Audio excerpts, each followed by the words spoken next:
Nicolas Sarkozy dit dans Le Monde, la gauche, l'exécutif est aujourd'hui tétanisé, il faut prendre de nouvelles mesures d'urgence. L'opinion publique en demande également. Écoutez, moi je suis un peu sevré des polémiques quotidiennes, réitérées, constantes, engagées par un certain nombre de responsables de l'opposition. Et je pense que toute notre énergie, c'est l'état d'esprit dans lequel le président de la République et le Premier ministre souhaitent que nous travaillons, doit être entièrement concentrée sur la lutte antiterroriste. Et nous ne pouvons pas alimenter des polémiques engendrées par d'autres, alors que nous avons cette responsabilité considérable de faire face à la menace terroriste.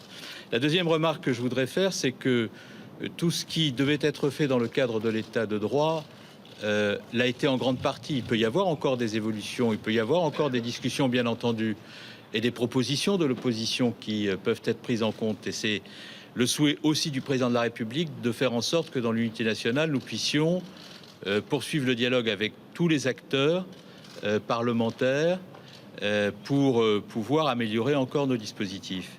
Mais nous ne pouvons pas sortir de l'état de droit pour protéger l'état de droit.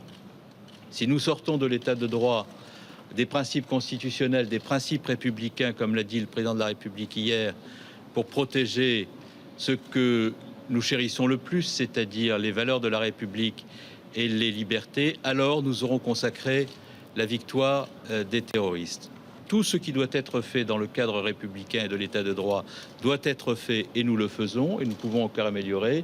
Mais abandonner la République et les principes de l'état de droit pour essayer de sauver nos valeurs serait une manière de consécration, dans la démagogie d'ailleurs, de ce que les terroristes souhaitent atteindre comme objectif. Et cela engendrerait aussi des divisions considérables dans un pays qui a besoin, dans la sagesse, dans la rationalité, dans la dignité, de conforter son unité.